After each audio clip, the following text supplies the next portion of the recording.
y acá están las páginas del libro donde se estudia. Como ven, no es tan poquito en el libro, pero van a ver que es bastante sencillo de entender si es que prestan atención. Bueno, ¿qué es lo que es la comunicación? ¿Qué es la comunicación celular? Ustedes estuvieron hablando en algún momento de comunicación celular, por ejemplo, cuando ven un sistema nervioso, ¿sí?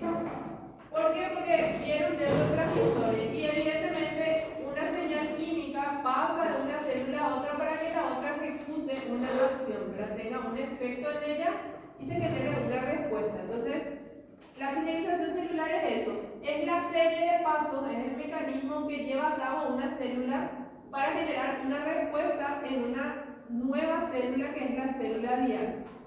La célula emisora sintetiza dentro, en su interior, una molécula que se llama mensajera o ligando que viaja a veces larga distancia o si no se libera en forma local, depende del tipo de señalización, ya vamos también a ver eso enseguida. Y viaja hasta que es captada por la célula diana. La célula diana normalmente tiene una proteína que capta esa molécula, que se une al ligando y genera un estímulo dentro de la célula. Eso se llama cascada de señalización, lo que ocurre dentro. ¿Por qué se llama cascada? Porque se van en serie activando las moléculas una detrás de otra hasta que finalmente se genera una respuesta, ¿sí? Evidentemente, si una célula no tiene el receptor para ese mensaje, no va a ser estimulada por ella, ¿sí? En nuestra sangre hay miles de receptores ahora mismo viajando, pero solamente van a generar el estímulo en el tejido correcto, porque solo esas células tienen los receptores para el mensaje, ¿sí? Lo mismo, si a mí me hablan en chino, por ejemplo, y me viene alguien a hablar en chino mandarín, yo no voy a entender, ¿por qué? Porque yo no capto su mensaje, ¿sí?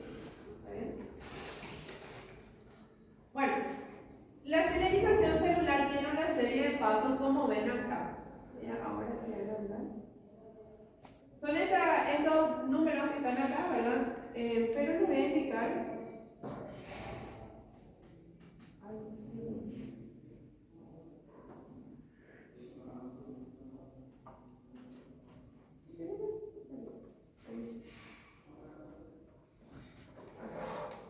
Entonces vamos al primer paso. Lo primero que tiene que ocurrir es que la célula emisora del mensaje tiene que liberar el mensaje, ¿sí?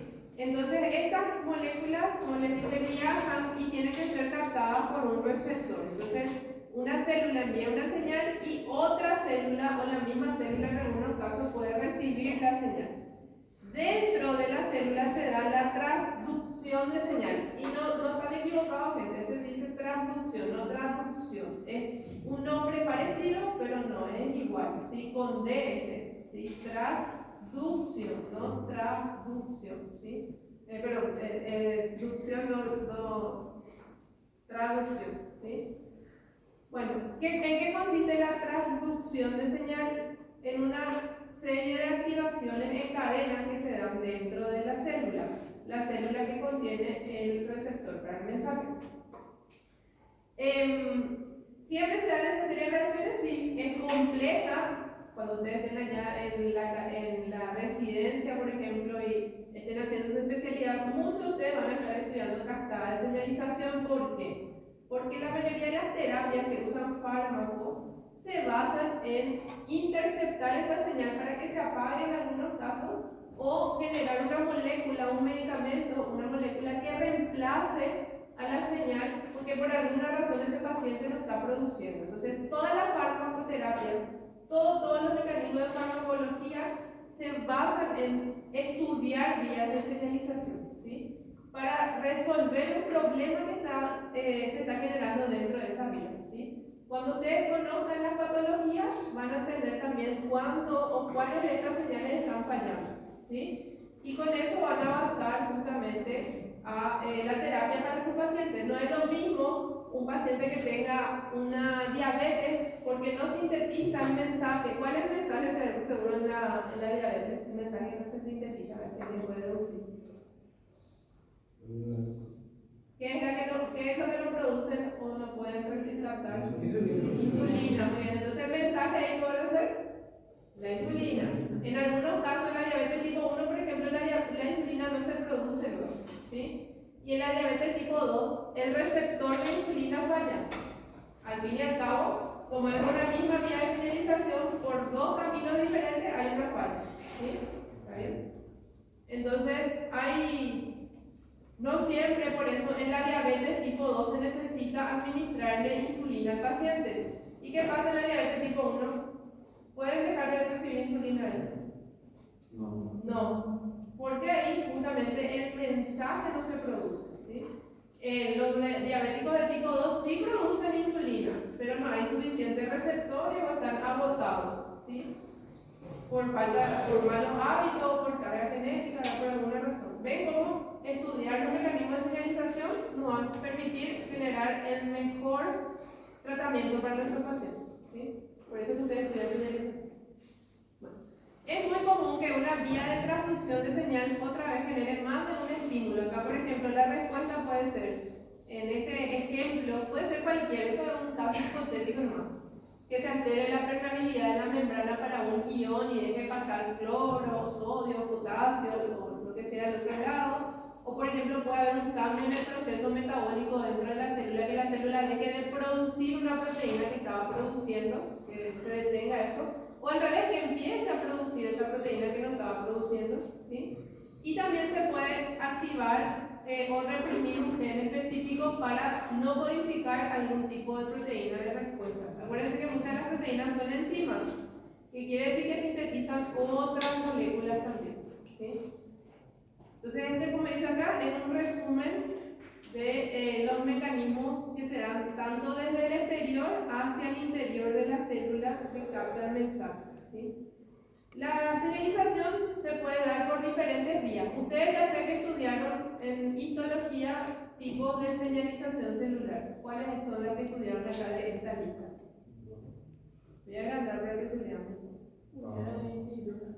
Uniones de hendidura. Y señales eléctricas. Señales eléctricas, muy bien. Y contacto celular también. ¿Y señales químicas?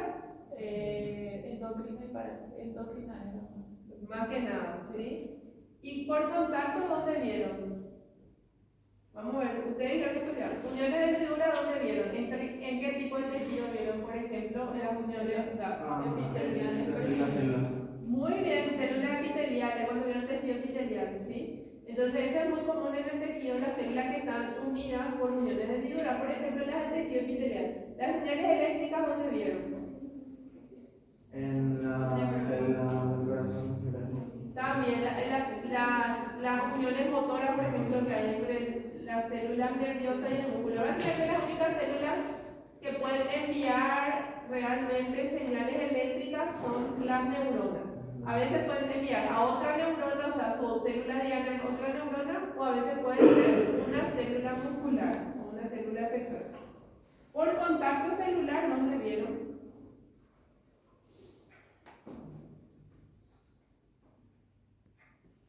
¿No les suenan células presentadoras de antígenos? Sí. Muy bien. ¿Qué hacen esas células presentadoras de antígenos? Le presentan al linfocito B la proteína del antígeno que fagocitaron antes, ¿sí? Y le presentan por contacto. Y tiene toda la lógica, gente, porque esa proteína que es extraña y rara para el cuerpo, si se libera, puede ser una toxina que lesiona el tejido. Entonces, esos macrófagos, los natural killer, por ejemplo, son células presentadoras de antígenos, lo que hacen es, le comen a la bacteria y en su superficie exponen esa proteína, no liberan, porque si liberan, ellas mismas al liberar pueden hacer que esa proteína se convierta entonces en una toxina, que no es lo mismo que una bacteria, ya no es más toda la bacteria, es una parte de la bacteria que nos genera una reacción inflamatoria, ¿sí? Por eso no liberan, tiene todo el sentido. Por contacto nomás se acercan, le tocan a la célula y ahí le envían el mensaje. Y el último, hay autócrina, parácrina, endócrina, vieron en muchos casos, ¿verdad? En las glándulas, ¿verdad? La mayoría, ¿cuál es la diferencia entre autócrina, parácrina y endócrina? Ustedes me van a explicar porque ya vieron eso aquí. ¿Cuándo es autócrina? ¿Cuándo es parácrina? ¿Cuándo es endócrina? ¿Alguien que se anime a explicar? Para la final de hito también la hacen eso. La autócrina es cuando se libera la señal química. Muy bien. Voy a irme a una imagen y ustedes ahí me van a decir. A ver. Justo autoclina no tengo la imagen de autoclina, perdón, gente. Bueno, en la autoclina la célula libera el mensaje y ella misma capta de vuelta el mensaje. O sea, es primero la célula emisora y después un ratito cuando capta el mensaje es la célula diana, ¿sí? La célula que recibe el mensaje. Sirve para autorregularse. Por ejemplo, las células que sintetizan el moco, ¿cómo se llaman? ¿Cómo? Las células que sintetizan el moco. Caliciformes. Muy bien. Las células caliciformes pueden autorregularse para no emitir tanto moco si no necesitan la superficie celular. Entonces, ese moco que ellas emiten es una señal que cuando está en la superficie ellas mismas captan para no seguir emitiendo moco. Si no, nosotros estaríamos todo el día como cuando estamos resfriados, ahora todo el tiempo íbamos a estar secretando excesivamente gran cantidad de moco si ellas no se autorregulan. Cuando esa regulación falla justamente porque hay una inflamación del tejido por algún virus respiratorio, alguna bacteria, nosotros empezamos a moquear, producimos muchísimo moco. O por alergia. Alergias también, ¿sí? Algún agente extraño que está inflamando nuestro tejido, ¿sí? Muy bien. Esa es una vía de regulación autóclina. Parácrina, cuando es local. Receptor. ¿Eh? Un receptor. Sí, un receptor local. La vía de comunicación parácrina, a diferencia de la endocrina, no libera sus receptores a la sangre, sino que sirve para que todas las células del mismo tejido que están ahí en la área local interactúen una con otra coordinadamente, ¿sí? O sea, esa molécula mensajera sirve para que todos sepan qué está haciendo la célula emisora y ella es la que le coordina a las demás, ¿sí?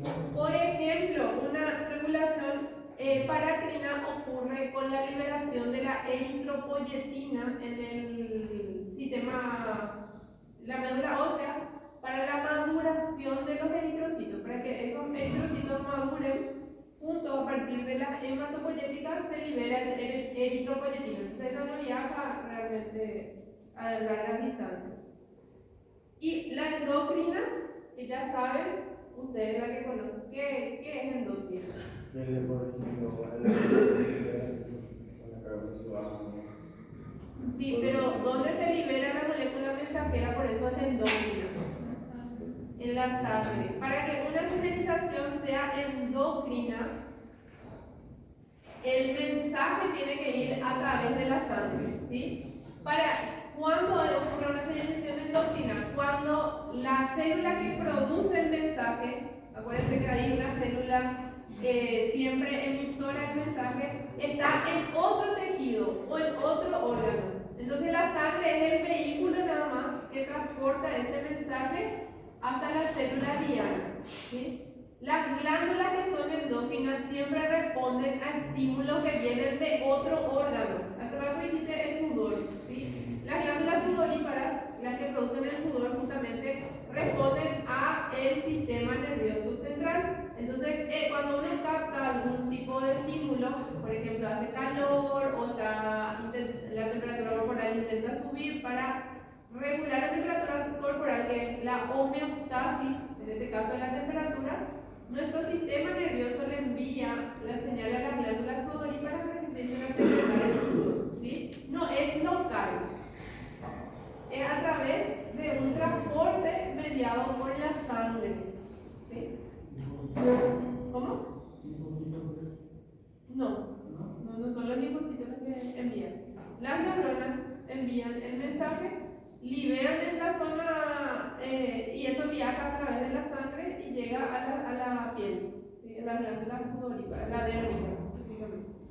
¿Se entiende? Por eso son células endócrinas. Cualquier célula que se llame endócrina es porque el mensaje está llegando a través de la sangre, ¿sí? El término endocrino se usa para eso, ¿sí? Y las moléculas mensajeras en este caso se llaman hormonas, ¿sí? Un regulador local, por ejemplo, puede ser la acetilcolina también, que se libera en las uniones motoras, ¿verdad? Las uniones por sinapsis entre neurona también es un mecanismo de señalización. Entonces acá al final, en la sinapsis, se libera el neurotransmisor que va a ser captado por la célula diana. Ahora vamos a hablar de los mensajes. ¿Qué tipo de moléculas mensajeras existen? ¿Sí? Primero que nada tenemos lo que se denominan neurotransmisores. ¿Por qué será que se denominan así? Porque ocurre en la psique. Es como Sí. Se trata de los sectores nerviosos. entre Muy bien, entonces, ¿cuál es la célula que sintetiza el mensaje siempre en los neurotransmisores? ¿Cómo se llama la célula que sintetiza el mensaje? No, eso es la acumulación de células. Pero ¿cómo se llama la célula que está en los ganglios? Las neuronas, ¿sí? Para que una sustancia sea considerada neurotransmisor, tiene que ser sintetizado por una neurona, ¿sí? Las neuronas no sintetizan hormonas, sintetizan neurotransmisores, ¿sí? ¿Está bien? Acá tenemos ejemplo, la acetilcolina, que ustedes ya conocen. ¿Dónde estaba la acetilcolina? ¿Qué tipo de unión era? Se liberaba, había los canales de calcio, después ocurrió una serie de cosas. Hendidura sináptica. ¿En la unión sináptica con quién? Entre la neurona y quién. La célula. La que va a recibir el mensaje. Sí, pero ¿cómo se llama esa célula? En la acetilcolina. ¿Quién recibe el mensaje? El músculo. ¿No se acuerdan? ¿No vieron eso? Sí vieron, ¿verdad? Por ahí, por ahí.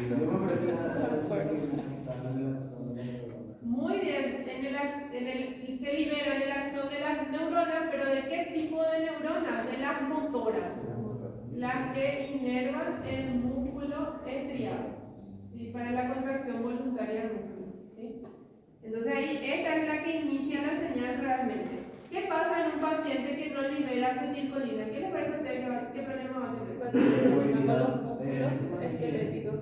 Tiene como La movilidad. No, rigidez justamente no. hipertrofia de los músculos podría ser. Sí, pero no. ¿Pero qué va a pasar con ese músculo estriado voluntario? ¿Se va a volver, va a tener una rigidez o va a tener una flacidez? Flacidez. Flacidez, sí. Flacidez. Lo que eso, por ejemplo, produce el bloqueo de liberación de acetilcolina, produce justamente algunas bacterias que generan parálisis flácidas. ¿Sí? Norepinefrina, dopamina, serotonina, otros aminoácidos y péptidos también que provienen justamente de las neuronas y se liberan de las uniones sinápticas. Las hormonas.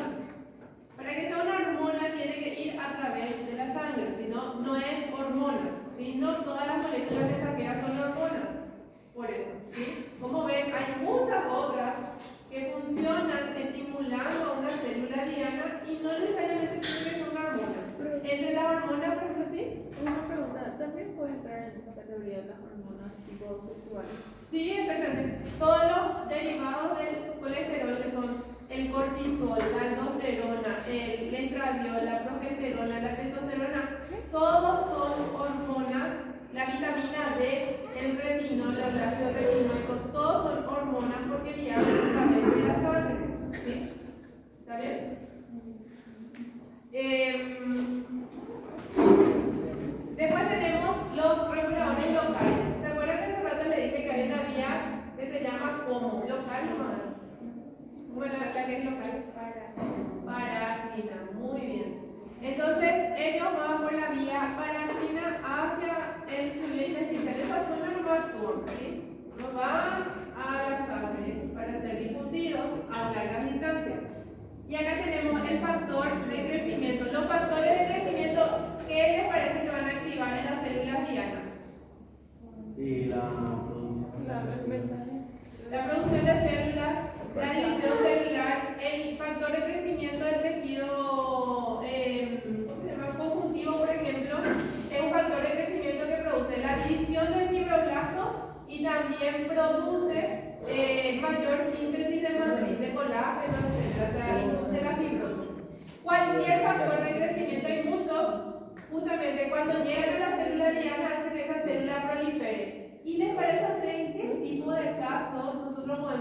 manipular esos factores de crecimiento y bloquear el receptor para esos factores de crecimiento. ¿Cuándo va a ser útil para la medicina eso? No sé. La gente Hacia ahí van, ¿verdad? Necesitan. Imagínense que algo prolifere, una célula prolifere, pero la cancerígena. muy bien. Muchísimas quimioterapias de las nuevas que ahora se usan, porque nosotros ya hablamos de quimioterapia como la colchicina, el taxol que bloqueaban los microtúbulos. Bueno, esa ya es terapia vieja, gente. Obviamente que acá todavía se usa en algunos lados, pero es muy invasiva, o sea, produce mucho efecto secundario en los pacientes, ¿verdad? Es Plaxicatel, por ejemplo, que es un taxol, ¿verdad? Entonces, hoy en día se habla ya de las terapias de segunda generación, las que usan mecanismos de señalización y bloquean la unión de los factores de crecimiento en los tumores. Entonces, como ese receptor es tan específico, vos podés atacar con esa quimioterapia solo a las células tumorales y las otras quedan, o sea, no hay tantos efectos secundarios. Entonces así se cae el cabello. Muchas veces se cae el cabello. Ustedes, por ejemplo, saben que el vicepresidente acá, por ejemplo, ¿verdad? Pedro Aliana tuvo un cáncer. Ese fue y se trató en Brasil, ahí en este centro tan conocido. Y ahí se usa este tipo de terapia, o sea, se usaba en aquel entonces. ¿Y ustedes vieron alguna vez calvo, demacrado, como nuestro paciente del INCAM? Nunca, ¿sí? Se fue, hizo una terapia rapidito y vino. Lo mismo le pasó a Lugo, ¿verdad? Que fue presidente. Él tuvo el mismo caso, se fue en el Sirio Libanés, en el hospital, se fue y se trató porque ellos tenían dinero, les fue a pagar su terapia privada. Y este tipo de terapia es la que justamente usa factores de crecimiento, se llama terapia hormonal, busquen el mapa angular, terapia hormonal para el cáncer de mama. ¿Por qué? Porque las moléculas químicas reemplazan a las hormonas y bloquean la división celular. ¿Sí? Es más dirigida, casi sin efectos secundarios. Creo que en IPS se está empezando también a implementar para los pacientes de cáncer de mama. Hasta ahora en el INCAR se usa la que actúa sobre los microtúbulos y tiene muchísimos efectos secundarios. A veces no sabe si le mata la quimioterapia o le mata el cáncer, ¿verdad? Por ahí estamos luchando por su vida, ¿verdad? Pero este tipo de terapia, por eso el cáncer hoy en día en otros países que tienen más recursos son totalmente tratables, ¿verdad? Hay algunos cánceres que son más rápidos, más agresivos, y a veces ni siquiera esta terapia permite lograr tener éxito. El cáncer de páncreas, por ejemplo, ¿verdad? Pero hoy en día, con este tipo de terapia, más pacientes con cáncer de páncreas se salvan en el mundo a una tasa que antes no veíamos con las terapias viejas, ¿verdad? Acá en Paraguay todavía no creo, pero está llegando. Cuando ustedes sean profesionales, probablemente de esto estén hablando ustedes, ya no van a hablar de bloqueadores de la microtúbulos. Esa es una terapia vieja ya, casi obsoleta. Acá no usamos todavía eso. En países como el nuestro, de escasos recursos. Bueno, después tenemos la histamina local también. ¿Escucharon hablar de la histamina? Algo sobre el ADN, creo que estaba hablando. La histamina es la molécula que se libera cuando hay una reacción alérgica y es local nomás, ¿sí? La inflamación es local, justamente cuando el polen, por ejemplo, las personas que son muy alérgicas, llega al tracto respiratorio y se deposita en la pared del tracto respiratorio, ahí se libera histamina y eso es lo que produce inflamación. Por eso, ¿cómo se llaman los antialérgicos también? Antihistamínicos. Antihistamínicos, ¿sí? Es local nomás. La producción de ácido ¿Para? La producción de ácido estomacal. Con la histamina. Seguro cuando el alergeno entra por vía oral. ¿Sí? Ahí también.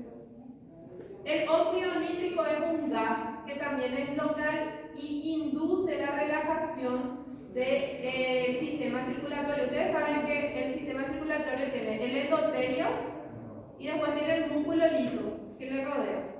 Cuando se relaja el músculo liso por acción del óxido nítrico de los vasos sanguíneos, ¿qué se produce? ¿Vasoconstricción o vasodilatación? Vasoconstricción. Si se relaja el músculo, va a haber vasoconstricción o dilatación. Vasodilatación. ¿Y en qué caso va a ser útil la vasodilatación? ¿Cuándo el cuerpo va a producir óxido nítrico? ¿Cuándo va a querer vasodilatar? Cuando hacemos hacemos ejercicio, cuando hay hipertensión, ¿sí? En todos estos casos se libera óxido nítrico, ¿sí? Que induce la vasodilatación. Por eso les ustedes van a tener muchísimas vías de señalización en fisiopatología, en fisiología, ¿verdad? Las prostaglandinas también regulan la contracción del músculo liso y son es la molécula también que se libera en los sitios de inflamación y es la que nos permite captar, o sea, las neuronas cuando captan la prostaglandina no generan esa sensación de dolor, ¿sí? Son precursores de otras señales, por ejemplo, la del dolor, ¿sí? Conocer la vía de señalización de las prostaglandinas, por ejemplo, a nosotros nos permitió diseñar analgésicos. ¿Por qué? Porque si bloqueamos la producción o la captación de prostaglandina, la sensación de dolor, por más que haya inflamación, no aparece, ¿sí? Entonces, todos los analgésicos que conocemos, de alguna u otra manera, intervienen en la señalización de la prostaglandina, evitan que ocurra, ¿sí? ¿Para qué? Para que no se genere la sensación de dolor, ¿sí? Pues son analgésicos. Este es...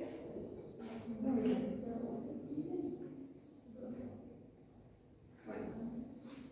Pasemos al siguiente nivel. Ya hablamos de las moléculas mensajeras. Ahora vamos a hablar de los receptores que hay y dónde se ubican. Los receptores tienen que estar en la célula diana. Hay algunos que están en la superficie, o sea, en la membrana, y se llaman receptores de membrana. No hay nada raro que aprenderse, ¿sí? Entonces, estos receptores de membrana se unen al mensaje y el mensaje nunca entra. ¿Ven? El mensaje queda afuera y dentro de la célula diana se genera esta cascada de señalización que transmite el mensaje, ¿sí? Como ven, el mensaje tiene que ser captado, solo ahí el receptor con su dominio citosólico, el que da hacia adentro, o cola también le llaman, ¿sí? Él genera una respuesta y activa otros mensajes dentro que terminan produciendo la respuesta, ¿sí?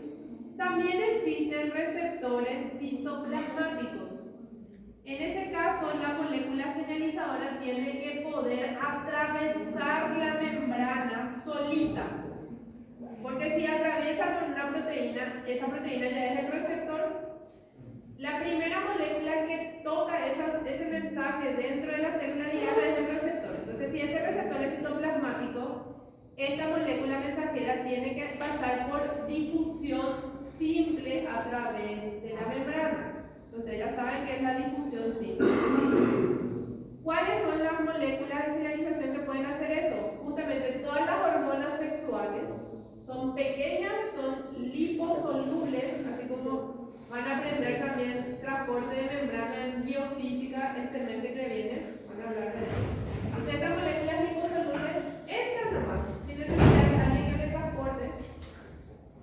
El gas, los gases, el óxido nítrico que les dije hace rato que era un gas, ¿sí? Que relaja el músculo liso, no necesita llegar al músculo liso por medio de un transporte o un receptor de membrana. El óxido nítrico se sintetiza en el endotelio, en la célula que recubre las arterias. Cuando en el endotelio siente que hay mucha presión en esa zona, para relajarse, le envía óxido nítrico a la célula del músculo liso que está por abajo, ¿sí? Entonces pasa directo. Bueno, ¿qué pasa con esas señales? ¿Todo el tiempo están encendidas? No, en algún momento las señales se apagan. Acá vemos cómo se regula justamente esa percepción o captación de señales, ¿sí? Podemos tener regulación creciente de receptores o regulación decreciente, que es para apagar y esto es para intensificar la señal, ¿sí? Cuando una señal se quiere apagar, una forma es empezar a eliminar los receptores de la superficie, ¿sí? Entonces se puede disminuir el receptor, se mete por endocitosis de membrana a los receptores que estaban en la superficie. Ya no hay receptor, ya no se capta el mensaje, ¿sí? Así es como la célula dice, hasta ahí nomás necesito ser estimulada, se puede autorregular. Lo mismo, el receptor entra, se puede eliminar dentro del lisosoma de la célula. Y por ejemplo acá, un ejemplo de eso es lo que ocurre con la insulina. Cuando la célula tiene ya demasiado azúcar en su interior porque captó por medio de la insulina, esos receptores de la superficie se empiezan a eliminar. Más adelante nuevos receptores de la superficie van a ser colocados, ¿sí? En algún momento cuando las células se cansan de esto, ¿sí? Porque ellas también apagan y van con el paso del tiempo reduciendo los receptores en su superficie, porque es un mecanismo que no tiene un efecto de retroalimentación.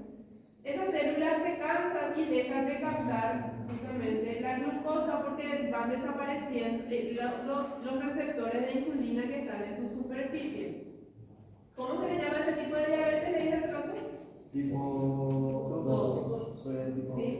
Tipo una que tenía problemas. No sintetiza la insulina y sus receptores están pipí, ¿sí? No se usan luego porque de hecho hay muy poca insulina, por eso todo el tiempo ellos se tienen que administrar rigurosamente después de comer para poder mantener sus niveles de insulina normales, ¿sí? O sea, después de comer, bueno, depende de qué tipo de insulina usan, ¿verdad? Y después, justamente los receptores suelen inhibirse ellos mismos para si es que. Autorregular, inhibirse no, desaparecen de la superficie para no seguir captando el mensaje, ¿sí? Normalmente ahí se activa otra vía que es la producción a partir de los azúcares, la producción de ácidos grasos. Entonces los azúcares se transforman en grasas en el tejido adiposo, ¿verdad? Cuando ya el resto de las células tiene suficiente glucosa y hay todavía mucha glucosa en sangre, ella se va a depositar en el tejido adiposo, ¿sí? Y la regulación para amplificar la señal sería lo opuesto nomás, ¿verdad? Poner más receptores en la superficie, ¿sí? Como dice, aumento del receptor, y esto va a hacer que el efecto de la señal sea más intensa, ¿sí? Hasta ahora, la farmacología no pudo descubrir cómo va a poder reponer el receptor en un paciente diabético de tipo 2. Por eso la diabetes no tiene cura. El día que se logre reponer, o sea, activar de vuelta los genes que sintetizan esos receptores en forma normal para que vuelvan otra vez a aparecer ahí donde ya no están, ese día se va a curar un paciente con diabetes tipo 2, ¿sí? Pero hasta ahora hay esperanza, sí, con la terapia génica, se llama la modificación del ADN por medio de medicamentos, ¿sí? Como la técnica CRISPR, ¿verdad? Nosotros vamos a ver de eso en genética. Genética re gusto, ¿sí? Y esa es digamos, el objetivo de la terapia génica, modificar la expresión de los genes. Pero mientras que no ocurra, todo el tiempo vamos a tener que aplicarle cada vez más mensajes a nuestro paciente con diabetes. Por eso los niveles de insulina van subiendo de dosis, porque esos receptores que están ahí se van a seguir cansando, por más que le administren insulina. Bueno, los receptores de membrana, volvamos otra vez, se pueden clasificar en estos tres grandes grupos, ¿sí? Puede ser un receptor que cuando recibe la molécula mensajera se abra y sea un canal iónico, o sea, permita el ingreso de un ion. Justamente el receptor de acetilcolina que ustedes estudiaron para el músculo es así. La acetilcolina se capta en el receptor, ¿verdad?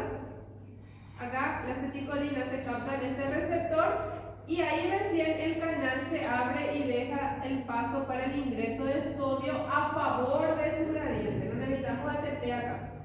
Solito entra, ¿sí? Mientras esté cerrado no va a pasar, el mensaje se recibe y el canal se abre, ¿sí? Después tenemos los receptores ligados a proteínas G. Y este es un poquito más difícil de entender. ¿Proteína quiere decir proteína globular o proteína globular o...? No, ¿qué significa G? Se llama, ustedes conocen a una molécula que se llama GTP, parecida al ATP, perdón. Sí. Y esa es, todas las proteínas G son proteínas que se unen a GTP. Y un receptor ligado a proteínas G es un receptor justamente que está unido a proteínas que son a la vez proteínas de unión al GTP. Voy a ver acá. Voy a mostrar mejor. Bueno, para empezar, ¿cómo son estos receptores? Estos receptores, un ratito, gente, ¿sí? Gente, habla más. Perdón.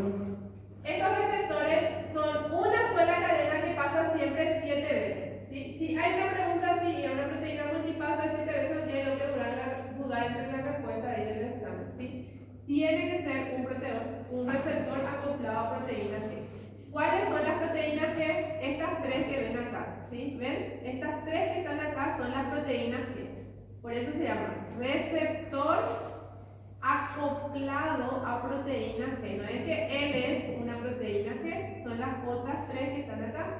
Esta que ven acá, que parece un boomerang, se llama subunidad alfa de la proteína G. Y estas dos que están acá, no sé cuál es cuál, una es beta y la otra es gamma. Creo que esta es beta, que está más cerca de alfa, y la otra es gamma. ¿Cómo se activa esta proteína G? Porque ahí está la clave, ¿sí? Cuando el receptor recibe el mensaje y se une, él hace un cambio de conformación, o sea, transmite la señal. Desde acá, donde se unió el mensaje, la señal viene, recorre todo esto acá, y en la cola citosólica, donde está unido a la proteína G, ¿ven? Él hace que esta subunidad alfa cambie su GDP, que ya está gastado, por un GTP activo, ¿sí? Cuando ocurre eso, la subunidad alfa, la que parece el boomerang, se desprende del receptor. Y como es una proteína periférica, ¿ven? Una proteína de membrana, periférica de membrana, esta subunidad alfa viaja a lo largo de la membrana y activa una enzima, ¿sí? Esta enzima que se activa puede ser de tres tipos, ¿sí? De dos tipos. Puede ser una fosfolipasa o puede ser una adenilato ciclasa. Vamos a ver los dos ejemplos de enzimas o de cascada de traducción de señales que pueden encenderse cuando la subunidad alfa unida a GTP se desprende del receptor, ¿sí?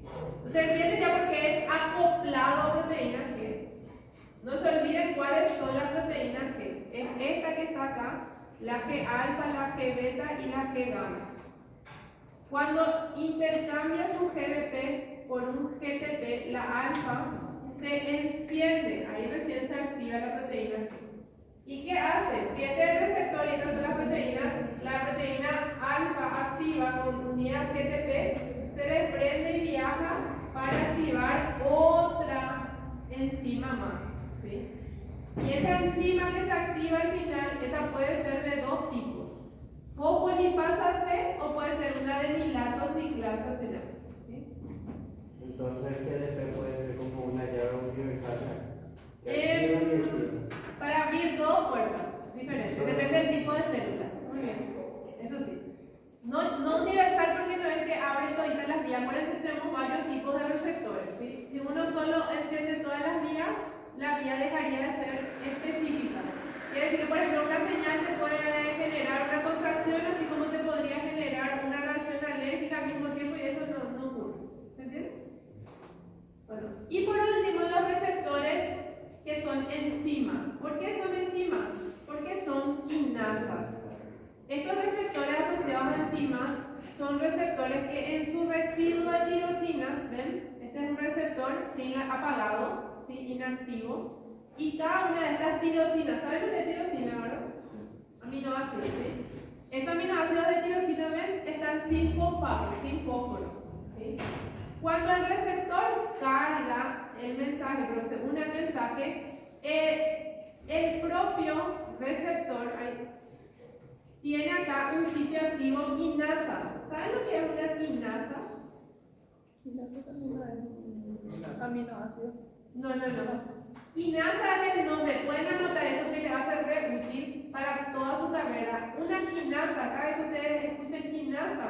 La que interpreta el fosfato. Muy bien, es una enzima que rompe el ATP, pero ese fósforo que se libera del ATP le pone a otra enzima, ¿sí? A otra molécula, perdón, ¿sí? Entonces, ven acá, estos 8 ATP, gracias a la quinasa, esta es la quinasa la que está haciendo el trabajo, transfiere estos fosfatos a la quinosina, ¿sí? Se convierte en ADP. En ADP al final, muy bien, pero el fosfato que se quitó era 3 fosfatos, ¿verdad? Adenosín trifosfato.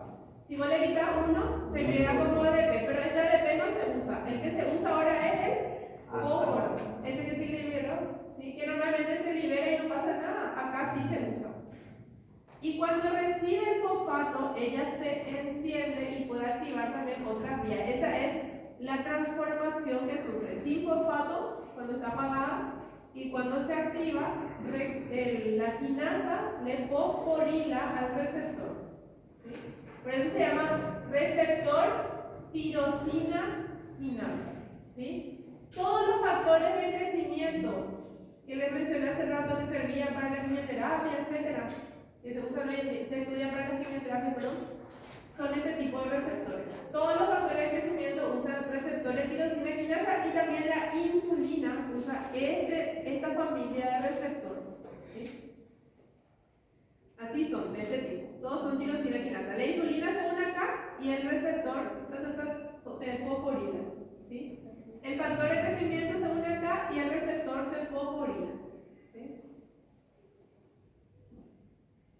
Ahora, los receptores citoplasmáticos actúan como factores de transcripción. ¿Qué es lo que es un factor de transcripción? Cuando el receptor se une al mensaje, él puede entrar dentro del núcleo, se une al ADN y transcribe ese gen. ¿Se acuerdan que la transcripción era eso? ¿Llegaron a estudiar una vez transcripción? La transcripción es cuando el ADN sintetiza ARN. ¿Sí? Sí. Entonces, factor de transcripción, su nombre lo dice todo. Es una molécula que permite que ese gen se encienda. ¿Sí? El gen para que ARN se sintetice y después el ARN va a producir una proteína. Eso pasa con el VIH, ¿verdad? Justamente tienes encima de la transcriptasa y lo ayuda a... Sí, a cambiar, porque el virus es de ARN, entonces tiene que pasar primero a ADN para luego otra vez volver a ser ARN. Muy bien. Pero en ese caso no hay señales, él viene con su propia transcriptasa, es reverso. Muy bien. Y el receptor acá es un factor de transcripción que entra y directamente pasa ya de ADN a ARN. ¿Sí? No necesita hacer retrotranscripción. Muy bien. Pero sí ahí va, sí, eso es. Bueno, ya vimos los receptores, no se olviden. De membrana, y los de membrana se clasifican en tres tipos. Acoplado a un canal, acoplado a proteína G o una enzima, que es la quinasa, el receptor de tirosina quinasa. Ahora vamos a ver cómo se traduce la señal. Esta parte es la más complicada que vamos a ver. ¿Sí?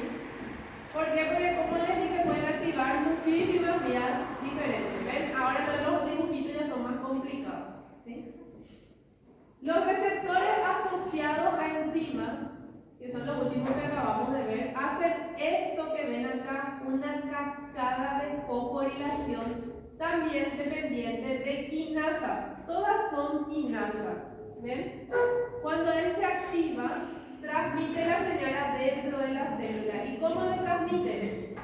Él pasa a fosforilar una quinasa soluble, una quinasa que está libre. ¿Sí? Cuando esta se activa, fosforila otra. Cuando esta se activa, le transfiere el fosfato a otra. Y así es una cascada de fosforilación de quinasas. ¿Ven? Y siempre terminamos justamente el fosfato de la quinasa. Sí, la quinasa es la que transfiere el fosfato. Entonces, esta quinasa que estaba apagada, al encenderse, cuando recibe un fosfato, puede transmitir el fosfato pero a otra segunda quinasa. Quinasa activa, quinasa que fosforila otro sustrato. Y así van haciendo, una detrás de otra. Si vos cortas una de estas quinasas, la señal ya no llega al final. ¿Sí?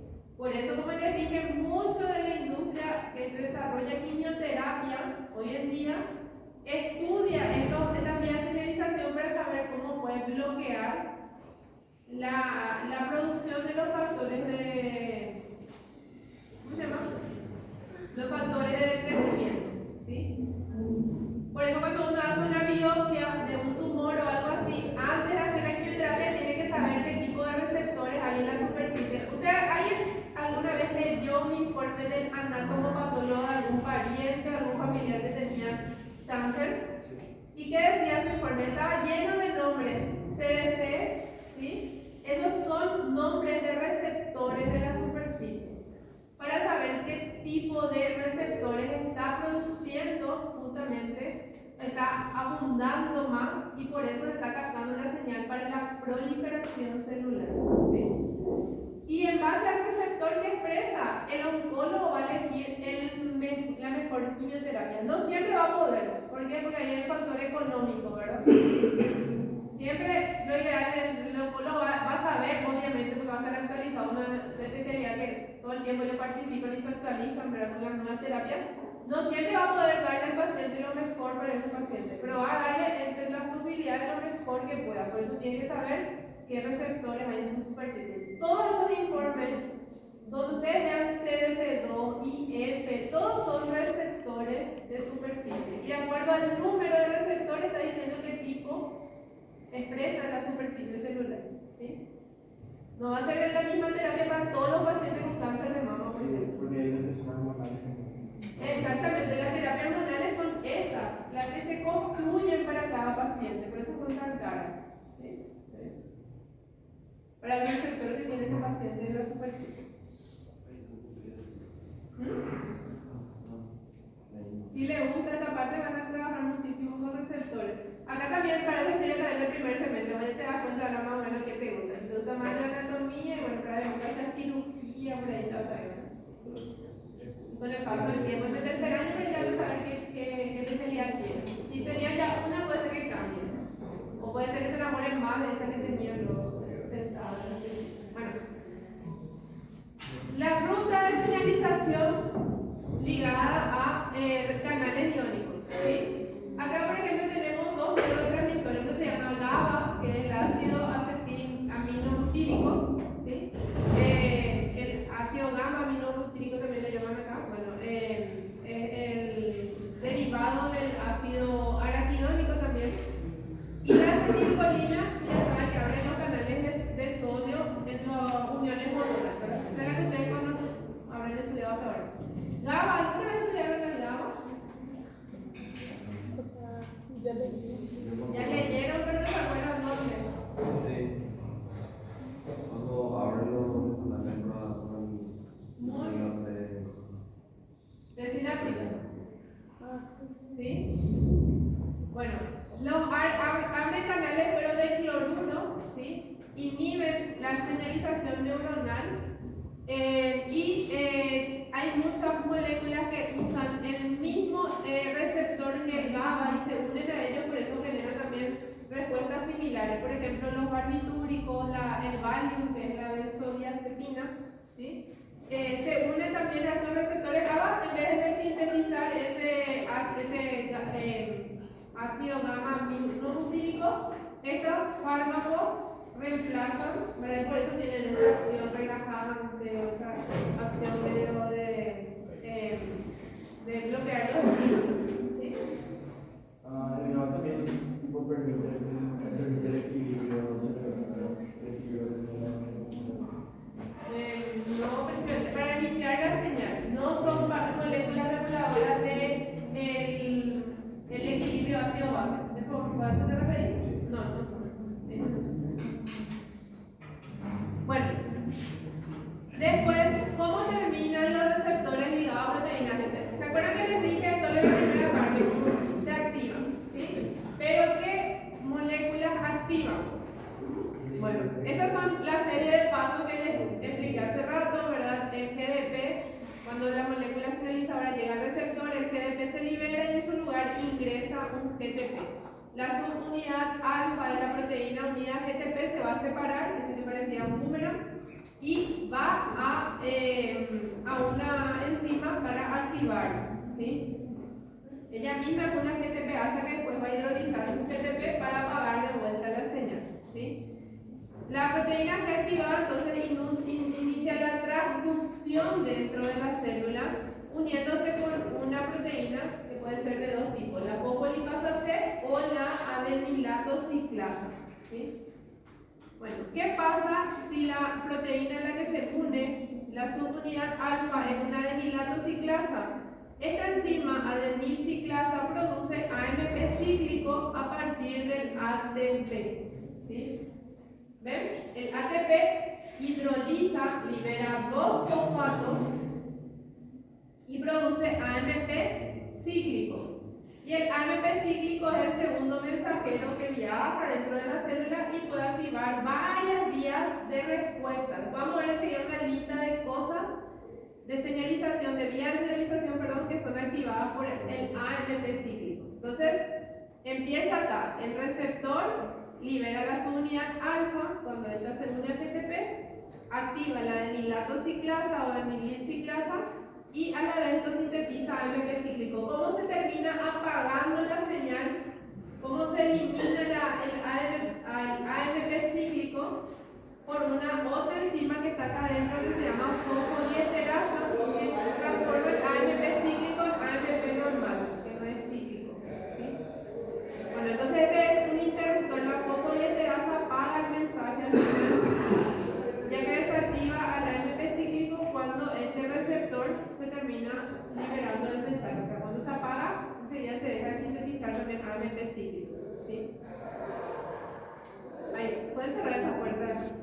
Porque una serie de pasos también lo mismo, que empieza desde el principio, y esta es la lista de cómo ocurre la reacción en cadena, ¿sí? Entonces, primero, la molécula de señalización se une al receptor. Esa molécula también se llama primer mensajero, la que viaja afuera y la que no entra, siempre se llama primer mensajero. ¿Por qué? Porque adentro, si se sintetiza el AMP cíclico, ese va a ser el segundo mensajero, ¿sí? Esta activa la enzima, ella cataliza la formación de AMP cíclico, después finalmente las proteínas fosforiladas inducen un cambio de respuesta en cascada también. ¿Sí? Todas estas, ya no me están atendiendo, están dispersos, gente. ¿Sí? Necesito que se concentren y ya vamos a terminar. ¿Sí? Pase hambre. Hambre, vos acabaste de llegar en ratito. Esta lista también es importante que se aprenda porque siempre aparece en el examen, ¿sí? El tejido que se señaliza, que sintetiza, mejor dicho, la hormona que llega hasta las células efectoras, las células dianas del hígado, del músculo esquelético y la respuesta que produce. Todas estas son señales que se activan por este mecanismo que acabamos de ver. Receptor acoplado a proteína G, adenilato ciclasa activo, AMP cíclico que se produce. Ese es el resumen, ¿sí? Entonces, todos dependen del AMP cíclico. Por ejemplo, la degradación de glucógeno, acá la adrenalina, por ejemplo, cuando llega al tejido adiposo, cuando hacemos mucho ejercicio, la adrenalina que llega al tejido adiposo permite que las grasas se catabolicen, se destruyan, ¿sí? Por eso, ¿para qué? Para producir más cantidad de energía a partir de la beta oxidación de los ácidos grasos, ¿sí? ¿Está bien? Lo mismo cuando liberamos adrenalina, cuando estamos corriendo y estamos haciendo algún ejercicio, cuando estamos asustados liberamos adrenalina y el glucógeno del hígado, de las células del hepatocito y del músculo esquelético se transforman en glucosa, o sea, liberan la glucosa que tenían almacenada, ¿sí? En el riñón, por ejemplo, la vasopresina aumenta la permeabilidad que tenemos al agua, por eso se produce más cantidad de orina. Muchos antihipertensivos simulan a la vasopresina porque son diuréticos. El enalapril, por ejemplo. ¿Sí? En el hueso, la hormona paratiroidea, ¿sí? Permite una reabsorción del calcio. Esta también tiene otro nombre. ¿Se acuerdan cómo se llamaba? La hormona paratiroidea que permite que los osteoclastos degraden la matriz extracelular para que se reabsorba calcio. ¿Cómo se llama esa hormona también? Paratormona. ¿Sí? Hormona paratiroidea o paratohormona también. ¿Sí? Aquí el TSH es de otro lado. Están leyendo, están confundiendo acá porque es chiquitito. El TSH es la señal que llega a las hormonas a las células tiroideas, para que ellas produzcan T3 y T4, ¿sí? Por eso a mi paciente con tiroides, si yo quiero saber el tipo de tiroides que tiene, le tengo que medir su T3, su T4, pero también su TSH, porque el TSH es el que activa a las tiroides, ¿sí? Si no se producen los TSH, ¿cómo las tiroides van a producir T4 o T3? ¿Sí? Y si el problema no es en la producción de TSH, mi terapia tiene que ser diferente. Yo sí voy a saber qué tipo de medicamento le voy a dar a mi paciente. Si el problema está en producirle TSH, yo le doy TSH y la tiroides recibe el TSH que necesita. Si mi problema está en la producción de T3 y T4, yo le tengo que dar otro tipo de hormona, le tengo que dar T3 o T4 a mi paciente que tiene hipotiroidismo. ¿Sí? ¿Está bien? Entonces, no todos los hipotiroidismos también son iguales y son por una sola causa. Más de una razón puede producir la misma enfermedad. ¿Sí? Entonces, si hay poca producción de T4 sería hipotiroidismo. No, igual, si tenemos poca producción de TSH también sería un hipotiroidismo. Pero, sí, hipotiroidismo, poca producción de la hormona. Y, pero la célula que sintetiza esa hormona necesita de otra hormona para sintetizar. La que se libera en la sangre y llega a la tiroides se llama TSH. ¿Sí? Cuando la TSH estimula las células de la tiroides, ellas liberan T3 y T4. Ah, o sea, dependientemente, o sea, no hay que... En los dos casos hay hipotiroidismo. Problema de TSH en general. Puede ser el TSH que no llega, que no se produce la cantidad suficiente, o puede ser que sí llega y se produce, pero estas células están fallando y por eso no producen T3 y T4. Y tu medicamento va a ser totalmente diferente. Para este tipo de pacientes le administras TSH y para los otros le administras T3 o T4. Por eso todos los hipotiroidismos se tratan de la misma manera también. ¿Se entiende? Sí. Entonces, hay primero hacer unos valores sangre para ver cuál es lo que está normal y cuál es lo que está afuera de los límites. O sea, ¿cuál está fallando? ¿Cuál está por debajo de la cantidad normal? Muy bien. Y así ustedes toda su vida van a trabajar con moléculas mensajeras, van a pedir análisis para dosificar esas moléculas mensajeras en la sangre. ¿Sí? Bueno, otra vía, les dije que eran dos. Otra vía que se puede activar es de la fosfolipasa C. En vez de adenilato ciclasa acá, que hace rato era para el AMP cíclico, era adenilato ciclasa, acá tenemos una fosfolipasa. ¿Qué es lo que hace la fosfolipasa? Corta la cabeza polar del fosfatidilinositol. Acuérdense que el fosfatidilinositol es un fosfolípido de la membrana. Está en un luego ahí siempre. ¿Sí? Pero esta fosfolipasa es como una tijera que le corta a su grupo fosfato. Este es el fosfatidilinositol. Esta es la cabeza polar y este es el diacilglicerol, ¿verdad? Todos juntos se llaman fosfolípidos. ¿Sí? Las dos colas de ácidos grasos y el glicerol acá. Bueno, cuando la fosfolipasa corta a esta altura, yo no sé si ven la manito, ¿verdad? Sí. Corta acá este enlace, se rompe la molécula, el fosfatidilinositol de la membrana se rompe en dos moléculas nuevas. La que queda en la membrana se llama diacilglicerol y ella viaja lateralmente, se mueve y activa una proteína que se llama quinasa C. ¿Sí? Quinasa de fosfolipasa C, ¿verdad? La fosfolipasa C activa la quinasa C. ¿Y qué hace la quinasa? Activa una cascada de fosforilación de quinasa. ¿Sí? Por otro lado, ¿qué pasa con este fosfatidilinositol? Que ahora se llama inositol 3-fosfato. Ya no es más fosfatidilinositol. El resto quedó del fosfolípido que quedó en la membrana, ¿verdad? Y así glicerol. Esta cabeza polar viaja y se une a los canales de calcio que hay en el retículo endoplasmático liso. Si ustedes se acuerdan, porque vieron eso conmigo en el sistema endomembrana, una función del retículo endoplasmático liso era almacenar calcio. Pero ¿cuándo lo van a liberar? Cuando el IP3, el inositol 3-fosfato, se libera de la membrana y viaja, se une al canal de calcio y así el calcio aparece en el citoplasma, aumenta de concentración en el citoplasma. ¿Qué tipo de mensajes usa justamente esta ruta? Para desarticulación de los microtúbulos principalmente, o sea, el desmontaje de los microtúbulos cuando una célula se va a dividir. Siempre si medimos la concentración de calcio cuando se dispara hacia arriba, es porque la célula se va a dividir, salvo en los músculos, porque en el músculo, si se desarma el sarcómero, no puede ocurrir esto, ¿verdad? Por eso las células del músculo no se dividen. ¿Ustedes sabían eso, verdad? Una cosita, para los voluntarios de la gobernación y esa habilitatoria por el voluntariado, recién. Nada